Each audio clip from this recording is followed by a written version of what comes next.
Halo Sobat Interest 043, kembali lagi di Popeye, Podcast KPPN Palangkaraya. Bersama saya, Dita Rahmaliani, selaku pemandu acara Popeye kali ini, kita akan membahas salah satu indikator IKPA, yaitu capaian output. Nah, di episode Popeye sebelumnya itu kan juga pernah kita bahas terkait indikator IKPA yang lain.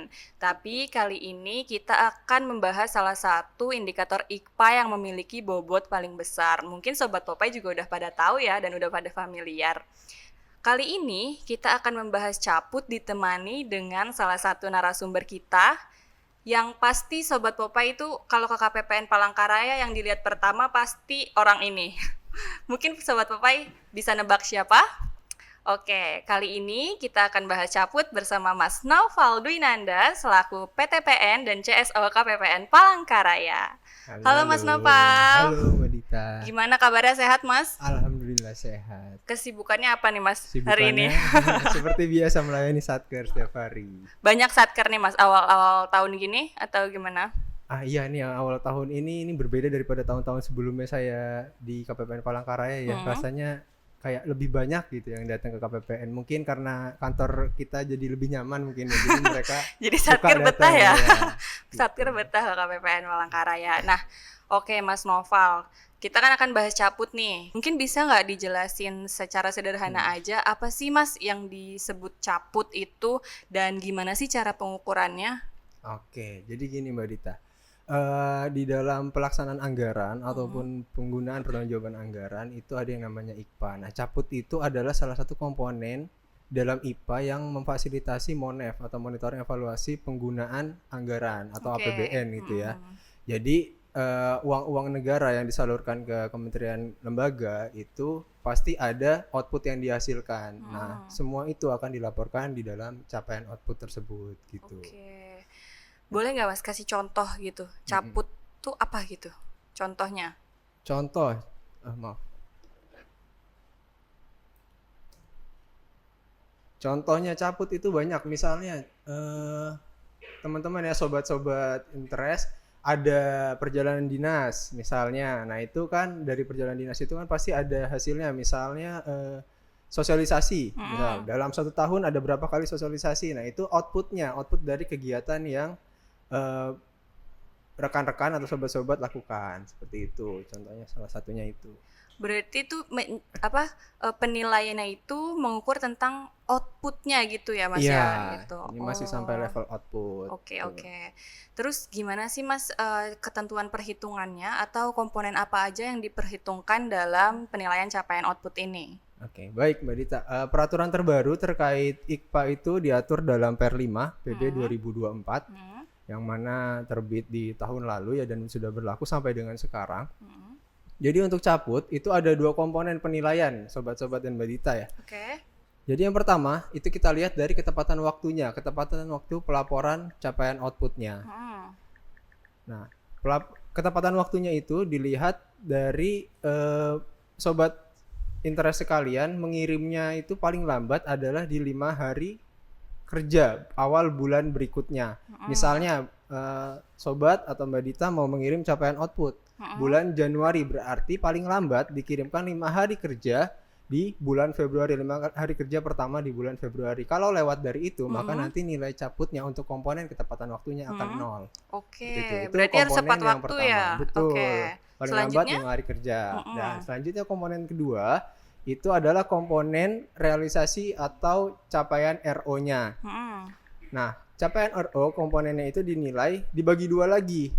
Mulai dari bulan Januari sampai dengan November itu dinilai berdasarkan target yang sobat-sobat rekam di sakti sobat sekalian. Di target realisasi outputnya itu ada berapa aja, misalnya di bulan Januari diisi berapa gitu kan, misalnya di bulan Januari diisi 10 sampai dengan nanti November diisi 10, berarti per bulannya sobat sekalian harus mengisi capaiannya sesuai target. Misal tadi targetnya 10 di bulan Januari, berarti capaiannya juga harusnya 10 kalau mau nilainya 100 di bulan Januari.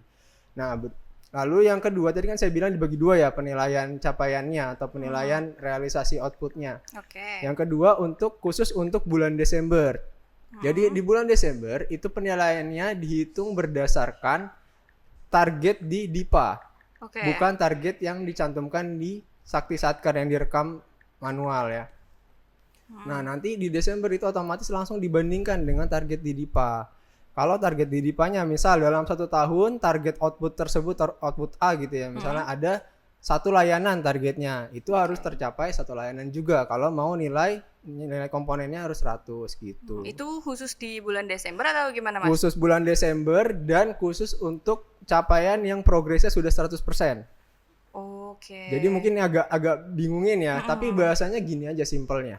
Dari Januari sampai dengan November, sobat-sobat sekalian, pastikan kalau mau capaian outputnya 100, pastikan waktu merekam capaian itu sama dengan target minimal, sama dengan target yang sobat sekalian rekam di awal triwulan biasanya merekamnya.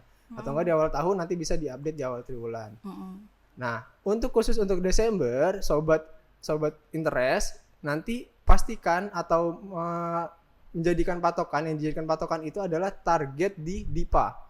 Jadi tidak perlu melihat lagi target di Sakti yang sudah direkam, cukup lihat target di DIPA. Misalnya di DIPA, akumulasi dalam DIPA itu targetnya 1 layanan, atau misalnya targetnya sosialisasi ke 100 orang gitu. Berarti di Desember harus 100 orang yang disosialisasikan, atau harus 1 layanan yang terrealisasikan biar nilai caputnya tahun tersebut itu jadi 100 gitu. Kalau misalkan ya Mas, kan misalnya kita punya target nih 10 gitu ya, misalnya 10 layanan atau 10 dokumen gitu ya. Terus ada targetnya tuh nggak bisa tercapai gitu. Itu efeknya gimana ya Mas ya? Oke. Efeknya nanti akan proporsional pastinya sesuai dengan misalnya tadi 9 dari 10 dokumen yang terselesaikan. Mungkin karena efisiensi atau mungkin karena memang ada kondisi lapangan yang tidak memungkinkan untuk menyelesaikan output tersebut gitu. Jadi ya langsung proporsional saja, berarti nanti 9/10 nilainya. Tapi bisa aja dicantumkan di realisasinya adalah sebesar 9 output gitu ya? Betul, nilai 9. Jadi 9 output. Jadi nanti ya terbacanya capaian outputnya itu tidak maksimal atau tidak terselesaikan sesuai dengan target gitu. Jadi pasti hasil akhirnya tidak bisa 100 juga gitu ya. Cuman kan itu ada hal-hal yang di luar kendali mungkin ya Mas, ya, kalau targetnya itu tidak sesuai realisasi gitu. Betul. Ya. Oh iya Mas, mungkin juga ada beberapa yang bertanya mungkin ya, kalau misalkan dia itu realisasi anggarannya ini belum tercairkan gitu ya uangnya. Jadi kan outputnya ini belum bisa tercapai targetnya. Itu gimana ya Mas cara mengisi realisasinya pada bulan tersebut gitu? Oke, ini mungkin sekalian aja saran dari saya karena ada beberapa satker mungkin yang kebingungan nih membedakan antara caput dengan realisasi anggaran ya. Iya, betul. Nah, ini yang selalu saya sampaikan di sosialisasi yang kami KPPN lakukan. Sobat-sobat interest itu waktu membuat caput atau capaian output jangan berpatokan ke realisasi anggaran. Silahkan dipastikan saja ke tim teknis atau yang sobat interest ketahui progres kegiatannya atau progres outputnya sampai mana. Seperti itu. Jadi kalau misalnya penyerapan anggarannya memang misal di bulan Januari kemarin gitu ya, baru 10%. Tapi ternyata progresnya kegiatannya sudah mau selesai. Misal sudah 90%. Jadi penyerapan anggarannya belum terrealisasikan. Siapa tahu karena belum di SPJ-kan. Sama pelaksana kegiatan gitu kan. Padahal kegiatannya sudah mau selesai. Nah, kalau sobat merekam capaiannya itu sama dengan penyerapan anggaran, maka capaian atau kinerja sobat itu tidak akan terbaca oleh sistem gitu. Kalau tetap merekamnya sebesar 10%. Jadi tetap harus merekam sesuai dengan real progres kegiatannya, walaupun di situ anggarannya masih kecil atau belum ada realisasi anggaran sama sekali. Jadi mungkin bisa dibilang agak diabaikan gitu atau bagaimana ya Mas anggarannya, atau harusnya sih sejalan juga ya gitu. Secara sistem, logik sistem itu memang seharusnya sejalan. Cuman kan banyak hal nih yang membuat realisasi anggaran itu tidak dianggap atau belum dianggap sebagai realisasi atau belum dianggap sebagai penyerapan. Bisa jadi mungkin kegiatan menggunakan mekanisme UP. Nah, mekanisme UP itu kan satker sudah megang uang ya.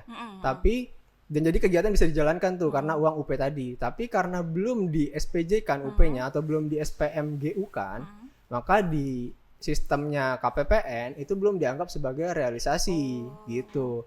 Oke Mas Noval, kita lanjut ke pertanyaan berikutnya. Kan bulan Desember kemarin ini ada hal baru ya terkait caput, yaitu validasi validasi caput. Mungkin bisa dijelasin sedikit nggak Mas, validasi caput itu apa sih gitu loh? Atau ngapain sih gitu? Oke, jadi di Desember kemarin ya Mbak Dita ya, Desember kemarin itu ada tambahan dari programmer pusat, kantor pusat kami, ada tambahan untuk validasi capaian output. Itu untuk meminimalisir rekaman capaian outputnya Satker yang anomali, bahasanya seperti anomali. Misalnya contohnya targetnya sudah realisasinya sudah mencapai target nih. Tapi progresnya kadang itu Satker lupa untuk mengakumulasikan biar nilainya jadi 100%. Padahal kan kalau sudah mencapai target kan berarti sudah selesai ya. Harusnya kan progresnya 100%. Nah, itulah perannya validasi di situ muncul. Nanti pasti akan ada muncul keterangan validasinya. PCRO atau RVRO sudah mencapai target tapi PCRO masih kurang dari 100%. Nah, kalau seperti itu nanti Satker harus memperbaiki dulu capaian outputnya, rekaman capaian outputnya. Nanti dikirim ulang, otomatis nanti validasinya akan hilang. Gitu. Untuk contoh berikutnya misalnya kebalikannya. Jadi PCRO-nya dianggap sudah 100% atau sudah selesai, tapi RVRO-nya nggak sampai target. Gitu. Nah, kalau kayak gitu kan aneh ya kesannya, atau bahasa kita mungkin anomali. Itu anomali. Betul. Karena kok bisa sudah dianggap selesai tapi outputnya tidak tercapai gitu kan. Harusnya kalau misalnya memang outputnya tidak tercapai berarti progresnya ya maksimal 99% lah, 1%-nya tidak bisa dijalankan misalnya seperti itu. Nah, itu harus diperbaiki gitu. Sebenarnya dari validasi itu ada beberapa validasi yang bisa tanpa perbaikan tapi Satker harus memberikan keterangan. Tapi ada juga validasi yang wajib diperbaiki. Contohnya tadi yang dianggap 100% padahal belum mencapai target seperti itu. Gitu. Yang bisa diberikan keterangan tanpa perbaikan itu biasanya kalau realisasinya melebihi target. Contoh tadi targetnya misalnya 10 dokumen tapi realisasinya bisa sampai 11 dokumen atau 12 dokumen. Nah, itu nggak apa-apa, dilanjutkan aja. Nanti muncul kena validasi tapi kami perlu penjelasan dari Satker kenapa itu bisa lebih dari target. Realisasinya kenapa lebih dari target itu. Untuk validasi sendiri ini apakah hanya ada di bulan Desember saja atau untuk bulan-bulan berikutnya akan ada terus ya Mas ya? Nah, itu validasi itu akan ada untuk bulan-bulan berikutnya. Mulainya memang Desember kemarin. Nanti sampai dengan bulan-bulan berikutnya sampai nanti ada peraturan lain yang menggantikan. Gitu. Oke. Ini jelas banget ya Sobat Popeye ya. Lalu nih mungkin kan tadi udah dijelasin juga terkait caput dan penilaiannya, terus validasi caput yang baru juga. Nah, mungkin ada strategi nggak sih Mas Noval yang bisa dilakukan oleh teman-teman Satker supaya nilai caputnya itu bisa maksimal? Oke, baik. Sobat Interest, jadi semoga bisa diimplementasikan ya. Ini jadi ada beberapa dari saya. Yang pertama pastinya jangan sampai terlambat mengirimkan caput. Tadi seperti yang saya bilang di awal, paling lambat itu 5 hari kerja. 5 hari kerja bulan berikutnya. Jadi kalau sudah mau mepet 5 hari, misalnya ada kendala nggak bisa rekam gitu-gitu, silahkan bisa datang ke KPPN atau tanya ke HCSO agar nanti cepat terselesaikan dan bisa segera mengupload caput.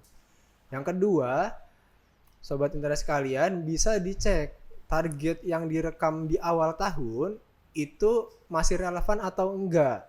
Masih bisa dicapai atau enggak. Kalau misalnya masih bisa dicapai, berarti pastikan waktu mengirim caput itu mengisi capaiannya minimal harus sama dengan target agar nilainya optimal 100. Tapi kalau sudah tidak relevan, nanti di Sakti itu akan dibuka periode untuk update atau pemutakhiran targetnya. Jadi bisa dimutakhirkan agar nanti waktu rekam capaian itu tidak terlalu timpang antara capaian dengan target, atau bahkan mungkin bisa capaian dan targetnya disamakan gitu biar nanti agar nilai 100 gitu. Dan yang ketiga, kalau misalnya ada perubahan revisi, misalnya ada revisi anggaran, revisi DIPA, itu jangan lupa untuk melakukan pemutakhiran ke Kanwil agar nanti data antara revisi keberapanya di Sakti dengan revisi keberapanya di SPAN itu sinkron. Karena kalau nggak sinkron nanti Bapak Ibu atau Sobat Interest tetap bisa mengirim, tapi nanti terbacanya di OMSPAN itu akan 0 gitu. Karena jadi data penting DIPA-nya juga ya itu ya. Ya betul, takutnya nanti kan sudah merasa ngirim nih, terus tidak ada yang kena validasi, tidak ada yang nggak terkonfirmasi. Jadi merasa sudah aman. Padahal waktu dicek nilai cabutnya di IKPA, dia nilainya masih 30, cuman nilai ketepatan waktu aja. Nah, nilai realisasinya nggak ada. Nah, itu mungkin beberapa kali banyak satker yang tidak sadar mungkin ya karena itu. Jadi intinya kalau ada revisi di masa-masa upload cabut, pastikan sudah pemutakhiran dulu. Kalau belum, nanti pemutakhiran baru cabutnya dikirim ulang gitu. Nanti silakan dicek aja secara berkala kiriman cabutnya seperti itu. Jadi 3 poin itu coba diterapkan, insya Allah nanti cabutnya bisa optimal. Oke. Nah, baik Mas Noval, mungkin kita udah masuk ke akhir acara. Mungkin ada pesan dan saran nggak dari Mas Noval untuk teman-teman satuan kerja, mumpung masih awal tahun nih, jadi masih semangat-semangatnya untuk ngejar nilai IKPA itu supaya bisa maksimal. Mungkin saran dan pesannya apa Mas Noval? Oke, ada 3 poin ya. Yang pertama, harapan saya supaya pengelola keuangan di Satker itu bisa berkoordinasi atau berkolaborasi dengan baik dengan tim teknisnya Satker.